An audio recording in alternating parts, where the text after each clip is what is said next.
The Dallas Cowboys 2024 season was nothing short of disappointing, and well, so far their 2025 offseason has also been very disappointing. So in this video, I want to go ahead and complete the offseason for the Dallas Cowboys by doing my Dallas Cowboys mock offseason. But if you guys do go on to enjoy the video, hit the like and subscribe button. We are so close to 10,000 subscribers, so subscribe if you're not subscribed. Let's hop into it. So the way the video is going to work is we are going to be doing everything that the Dallas Cowboys are going to be doing in this offseason, beginning with managing our finances, then going over some team free agents, who are we going to re-sign and who are we going to let walk. Then we'll talk about some positional needs this team needs to look to address. Then we'll do my free agency plan, as well as 2 3-round mock drafts. With that all said, let's go ahead and begin with the team assets portion of the video, and well, the Dallas Cowboys have $0 million of cap space to work with. In fact, they're actually like negative, I think 900,000 in cap space, so we got some work to do. The good news is they do have 9 total draft picks, which is a lot to work with, so we at least do have some draft capital to kind of keep us afloat, but when it comes down to financial assets, we're going to be a little bit limited, at least right now. But the good news is, Cowboys fans, after my little plan here, I'm going to open up approximately around $60 million in cap space. The first thing I'm going to do is I'm going to give out an extension to Micah Parsons. Now, in terms of how much we're actually going to be saving from this, we're actually going to be saving around $16 million in cap space for 2025. I think for a contract, you're looking at him probably being the highest paid edge rusher in the NFL. Right now, the highest paid edge rusher is Nick Bosa, who had a 4-year, $170 million contract. So I would expect something along the lines of like a 4-year, 174, 175, something along those lines. He's probably going to be the highest paid edge rusher in the NFL. So that right there opens up around $16 million in cap space to work with just in 2025. Not a ton of money, but at least a good start. The next thing I'm going to be doing is restructuring the deal of CeeDee Lamb. Now, when you restructure a deal, it's really just pushing money back in further years and also converting some salary into signing bonuses. So for CeeDee Lamb, if we do restructure his deal, that will open up around $20 million in cap space to work with. Now, I could restructure the deal of Dak Prescott, but I believe he's already had his deal restructured at least once in the past, so I don't really want to do that to Dak Prescott, especially because I don't really know how much longer the Dallas Cowboys are going to keep Dak Prescott, so I don't realistically want to restructure his contract over and over again. If we did restructure his deal, we would gain a crap ton of money for this year, but I just don't think that they should do it because there are question marks with that quarterback position. But then we get into 2 interesting moves that I don't know how Cowboys fans will feel. At least I think on one of them they will agree, but one of them I don't really know. Now, when it comes to post-June 1st cuts, we're obviously going to be cutting Terrence Steele. He just has not been a good right tackle for the Dallas Cowboys. He has not lived up to the contract they gave to him a few years ago. By cutting him after June 1st, you'll be gaining around $14 million in cap space. But that one is kind of the obvious one. Almost every single mock offseason of the Dallas Cowboys will probably be doing some form of cutting or getting rid of Terrence Steele. The next player is a little bit controversial, and honestly, I kind of went back and forth on whether I was going to do this move or not, but I decided ultimately to do it, and I'm going to be post-June 1st cutting Trevon Diggs. Now, I know what you might be thinking. Trevon Diggs is a damn good corner. My issue is he's getting paid like a top 10 cornerback in the NFL, and he's coming off 2 back-to-back knee surgeries. Now, again, he could come back and be his normal self, but when they already have some pretty good cornerbacks like Jordan Lewis and Deron Bland, I don't necessarily view Trevon Diggs as being like the ultimate I have to keep that type of guy. And when you're talking about a team that already has so many massive contracts and a lot more massive contracts to hand out, I don't think that you could keep a guy who's already had back-to-back knee surgeries. So for Trevon Diggs, he could be a great player for another team, but I just don't think the Dallas Cowboys would be smart enough to keep him. So because that, if you do cut him after June 1st, you'd be getting an additional $10 million to work with. Again, this was not an easy decision to make. I actually thought about keeping Trevon Diggs, and I also thought about cutting him. Ultimately, I landed on just simply cutting him because it just makes more sense for the Dallas Cowboys not to have so many massive contracts on the books, such as a guy like Trevon Diggs. Ultimately, as I said earlier, though, we have opened up around $60 million in cap space to work with. A lot of that money is only for 2025. We have to be considerate of not handing out too many massive long-term contracts because we do have a lot of future extensions to hand out, such as guys like Tyler Smith. But with that said, let's go ahead and move on to the team free agents portion of the video. This team has a number of really important players that they should at least consider to bring back, as well as some players who I don't think they should bring back. They have key free agents like guys like Zach Martin, who's going to be a Hall of Famer, DeMarcus Lawrence, who's been on this team for many years, Brandon Cooks, Jordan Lewis, Eric Kendricks, Trey Lance, Cooper Rush, Osa Odigizua, Chauncey Golston, Rico Dowell, Brock Hoffman, Juanye Thomas, Cavante Turpin, Marquise Bell, Chuma Edoga, Brian Anger, and CJ Goodwin. Now, I'm going to be trying to bring back a good number of these players because so many of these players are key contributors on this defense. The first conversation, though, we have to have is with Zach Martin. I'm personally not going to bring him back because I kind of think he's going to retire. So because of that, I don't necessarily view him as being a priority to bring back. He could re-sign with another team, and that's totally fine, but I just don't think the Dallas Cowboys should keep him. Then there's DeMarcus Lawrence. As much as I would love to have DeMarcus Lawrence back, he's coming off a pretty big injury where he didn't play a whole bunch in 2025, and he's probably going to want a decent-sized contract. If he's willing to come back to Dallas on a smaller contract, I'd be fine bringing him back, but ultimately, I think I'm just going to let him walk. This team already has other guys like Sam Williams, Marshawn Nealand, who I do think could potentially fill in for that spot and develop to be a good pass rusher alongside Micah Parsons, so I just don't view DeMarcus Lawrence as that much of a priority. Then there's Brandon Cooks. He is on a void contract year. I don't personally think they should bring him back just simply because he hasn't really been that productive for the Dallas Cowboys. So personally, I just wouldn't care too much to bring back Brandon Cooks. The first player, though, we are bringing back is Jordan Lewis. He may not be like the greatest slot corner in the NFL, but he is just, in my opinion, a really solid, underrated feature of this Dallas Cowboys defense. He's a reliable tackler, not necessarily the greatest in run defense, but when it comes down to coverage, he's pretty damn good. He is going to get a bit of a pay increase. I'm going to be paying him a 3-year, $24 million contract. That puts him at an APY of approximately around $8 million. Now, when it comes to the contracts I hand out, a lot of this is based off of what I've seen from websites like Over the Cap, PFF, so on and so forth. So I'm kind of just putting the average together and putting together the best number and most realistic number that I can think of. For Jordan Lewis, $8 million a year makes some sense. Then we're going to be bringing back Eric Kendricks on a 1-year, $4 million deal. Eric Kendricks was a fantastic pickup for the Dallas Cowboys last offseason, and I think it would be a mistake to not bring him back. Yes, he may take a slight step back because of the new system he's going to be running, but Dallas doesn't have a really great linebacking group, especially without DeMarvion Overshown being healthy next year. Right now, you're looking at LaFau, who I thought had a great rookie season, and then, of course, Damone Clark. And while I do like Damone Clark, I would prefer him to be like my 4th or 3rd option, not a pure starter. So bringing in somebody like Eric Kendricks back on a 1-year, $4 million deal makes plenty of sense, and I do think there would be mutual interest. Next up is the conversation between Trey Lance and Cooper Rush. Who do I prefer? Well, I think that Cooper Rush is the better backup quarterback, so I'm going to be bringing back Cooper Rush on a 3-year, $12 million deal. That puts his APY around $4 million.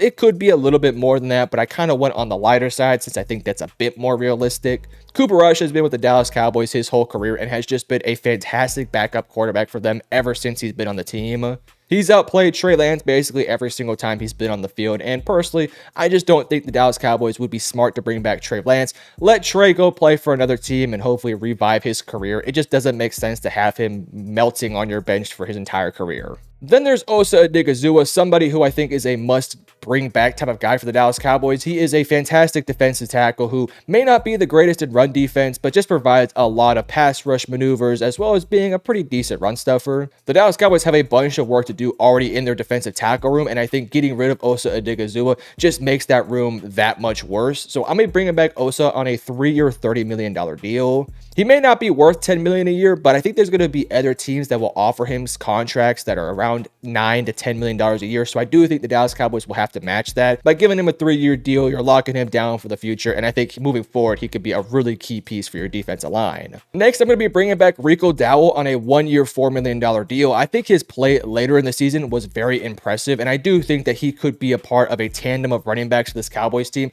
that can be a really productive unit. If you were to bring in an Ashton Genty or Travion Henderson from this year's draft, you can pair them alongside Rico Dowell, and I think it would make a lot of sense. Next up, I have a bunch of depth guys who I'm going to be bringing back. Brock Hoffman, who I think could potentially be a starter next year, by the way. 2 years, $4 million. Cavante Turpin, a great punt returner, kick returner. You cannot let him out the building. I'm going to give him around a 3-year, $10 million deal. CJ Goodwin, a special teams ace, 2 years, $4 million. Brian Anger, 2 years, $5 million. Fantastic punter. Got to bring him back. Chuma Edoga as a rotational tackle, sort of a swing tackle type of guy, 1 year, $2 million. Carl Lawson has been low-key pretty dang good for the Dallas Cowboys this year, and again, you could put him besides Micah Parsons, Sam Williams, and Marshawn Nealon. 2 years, $8 million.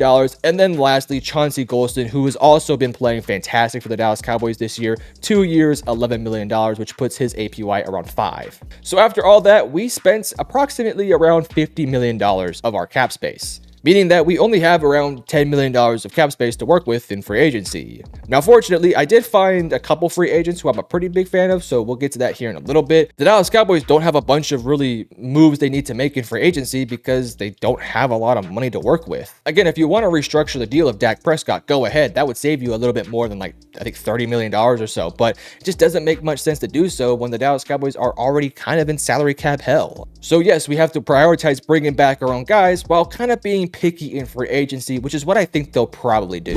I'll be quick. I know you guys want to watch the video, but I'll get right back to it. I just want to let you guys know that I made a brand new YouTube channel called Metro Stories. It is a YouTube channel that is simply focused on telling stories of NFL players and NFL teams. So if that does interest you, go ahead and check the description below, as well as the pinned comment where you'll find a link for that channel. But let's get back into the video. But with that all said, let's go ahead and move over to the team needs portion of the video. This is really where we can dissect what this team needs to seriously address. The number one thing this team is going to have to address, because they got rid of Terrence Steele, they're going to need to get a right tackle. Now, I actually do think that you could slide Tyler Guyton out to right tackle and potentially move Tyler Smith out to left tackle. My thought process behind that is that Tyler Smith played pretty good as a tackle a few years ago, and Guyton at Oklahoma was actually a right tackle, so it might make some sense to do that. But ultimately, I would probably move Guyton out to right tackle and focus on trying to find somebody to fill in at left tackle, whether it's through free agency or potentially in this year's draft. The next position is obviously running back. Again, I really did like what I saw from Rico Dowell, but I think that there needs to be somebody else in that room, somebody who gives them a little bit more of a higher upside. They need a Saquon. They need their Derrick Henry.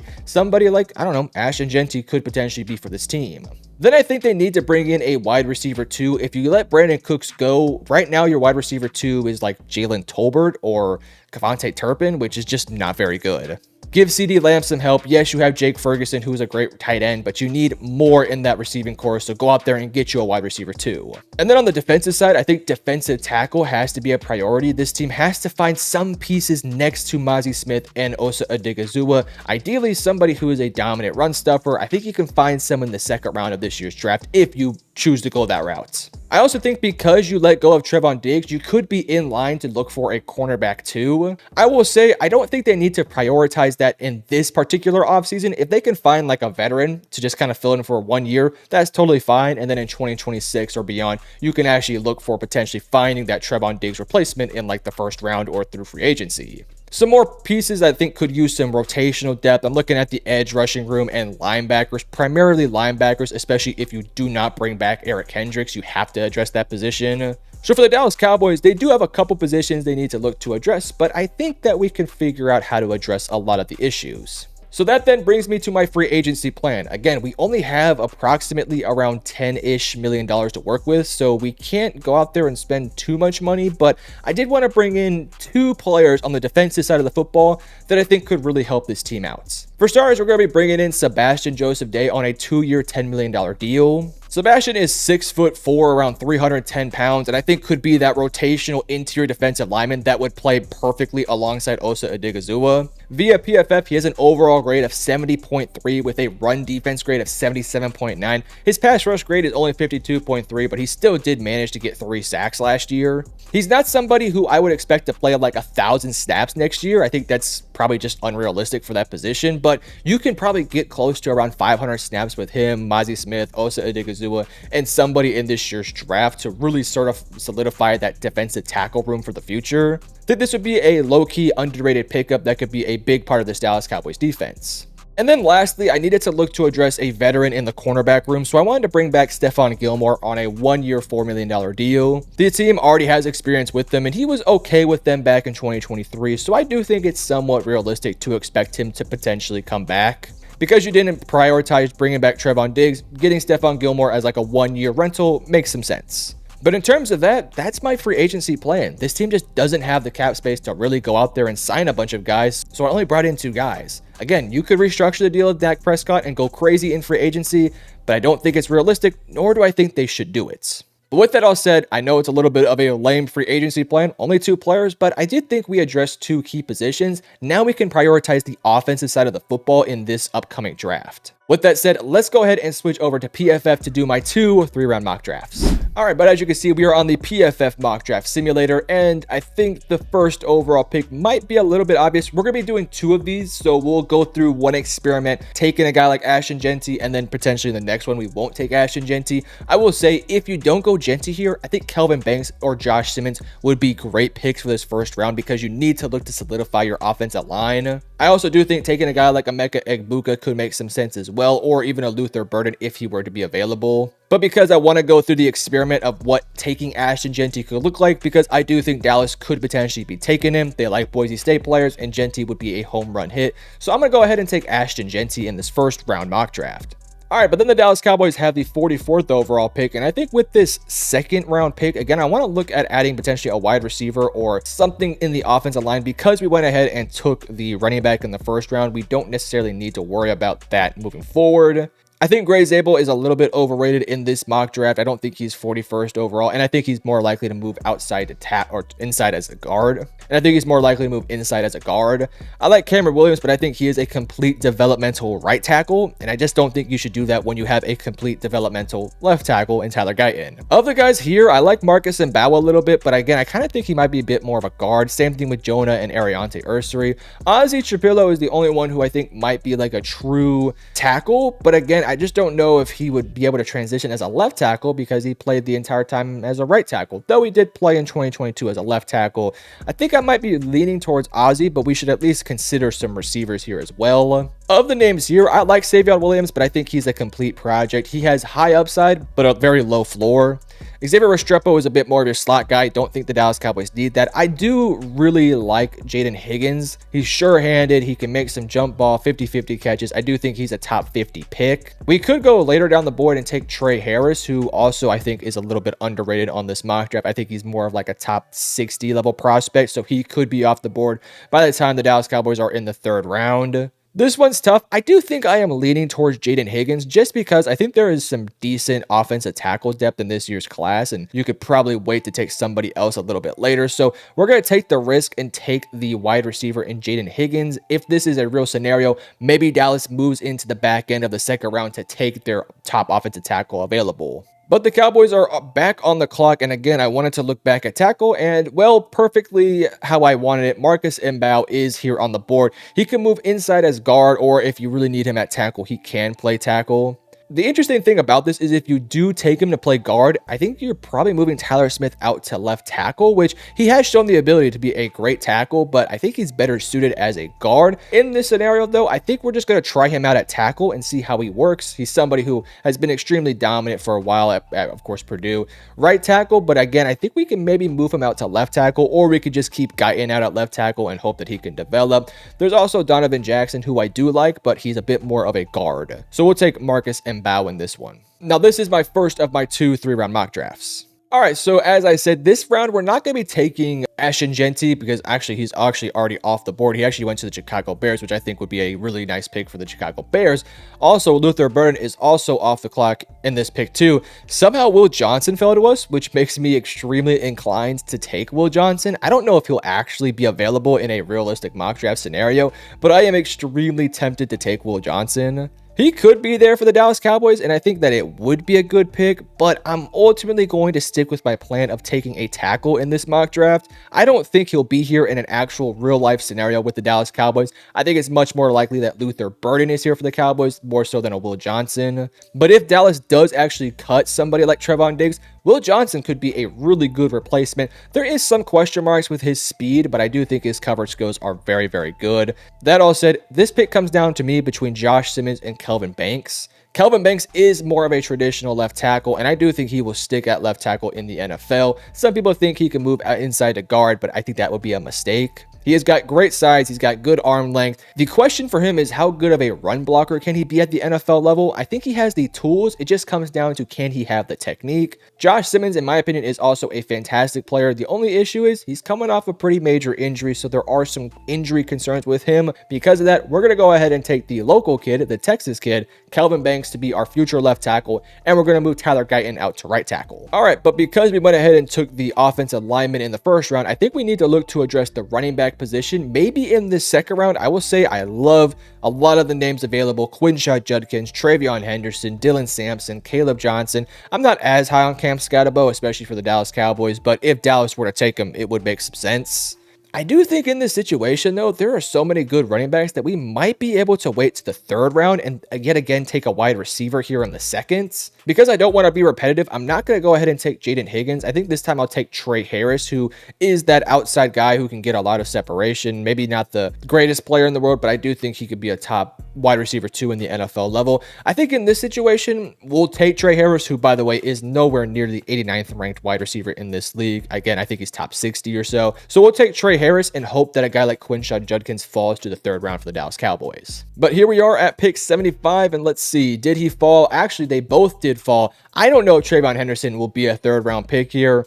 So we'll take Travion Henderson, but hypothetically, I don't think he'll be here. If he is not here in a real draft, then Quinshot Judkins could also be a fantastic pickup for the Dallas Cowboys. But we'll take Travion Henderson because he's here in this mock draft, and I think he could be a perfect running back pairing alongside what you already have in Rico Dowell. Again, I think you could easily take Quinshot Judkins here. He's a little bit more of a speedster, but I think Travion Henderson might be the full package. But there we are. That is my second of my 2 3-round mock drafts. Now, usually I end the video here, but I did want to have a little bit of a conversation about Brian Schottenheimer. Now, I've already did a full dedicated video grading head coaching hires, so you can watch that video at the end of this one if you haven't already. I don't like the Brian Schottenheimer hire at all, but I do want to say this. It's not the worst case scenario. The worst case scenario would be hiring like my dog or hiring me to be the head coach. So it's not worst case scenario. It's just one of the worser cases. That all said, he does have some continuity with Dak Prescott, and if you have a decent offseason, I do think the Dallas Cowboys could be back in the playoff picture next year. The question would be from then is, does this team have the possibility of making a deep run into the playoffs? And I just don't know if Brian Schottenheimer is the guy for that. So it will be interesting. I don't think that he's going to be around for the long haul. I view this as a head coach who might be on this team for 2 years and then probably get fired, and they'll probably hire Jason Witten to be their head coach.